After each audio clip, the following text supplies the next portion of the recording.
Back again. John is back. Tell a friend.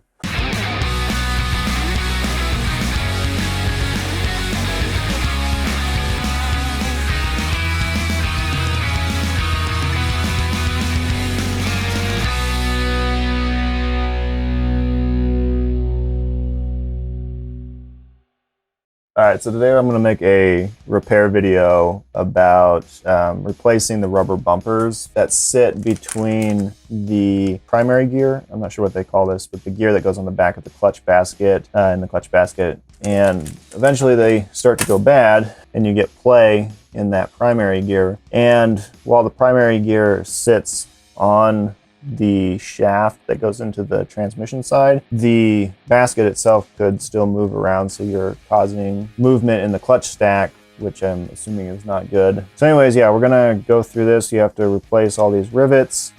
There's 8 of them. Grind them off, replace this backing plate, and then you can get to the rubber bumpers on the inside, and then you just put the new rivets back in. So we're gonna go through that and show you how it's done.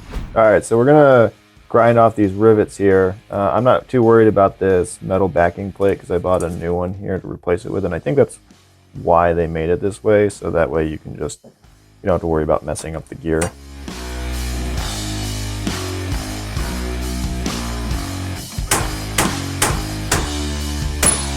So here you can see what it looks like with the metal backing plate pulled off. So each one of these rubber bumpers is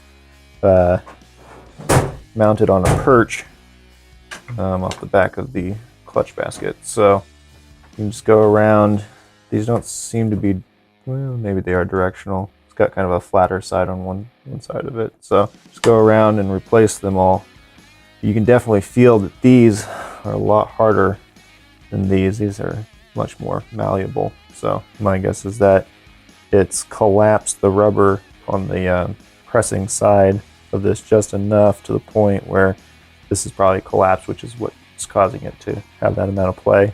You can see how on this one, the new one here, it's tight, but the rest of these have just enough play, like you can fit maybe, I don't know, a fingernail's width in between. So it's just kind of collapsed the rubber to the point where it's got enough play in it.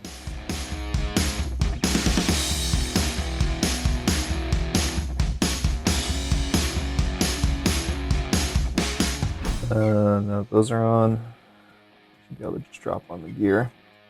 It's definitely a lot tighter of fit.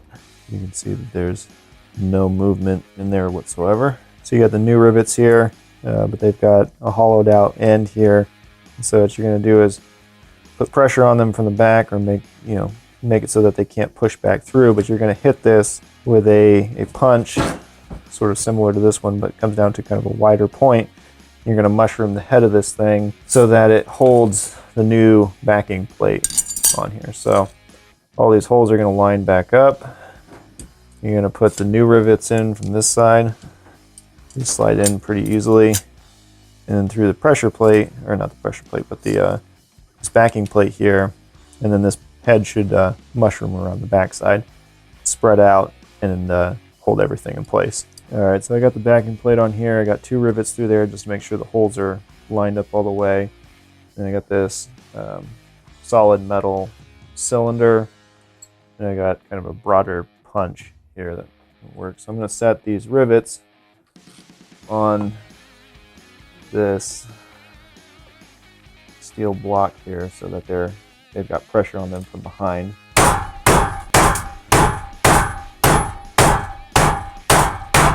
All right, so you can see they're all kind of mushroomed out around the tops. This thing is nice and sturdy. It's not going anywhere. It's ready to throw back in the bike. I don't know that this really has much benefit in terms of the performance, other than it's just not allowing the clutch stack to move around as much, which I can imagine would add to the life of the clutch. But it's just nice knowing that that thing is not flopping around in there. If you have any questions, you can put those in the comment section below, and we do answer them. We spend a lot of time answering YouTube comments. So if you have any questions about this very detailed project, it's not very complicated. It's just never something I actually thought about having to replace. I actually never knew that those rubber bumpers were in there until I rebuilt my engine the last time, and I felt the primary gear. I was like, what the hell's going on here? So check out our line of helmet chin mounts. They're custom designed to every single helmet that we make one for. We've got like 60 of these. Yeah, check them out.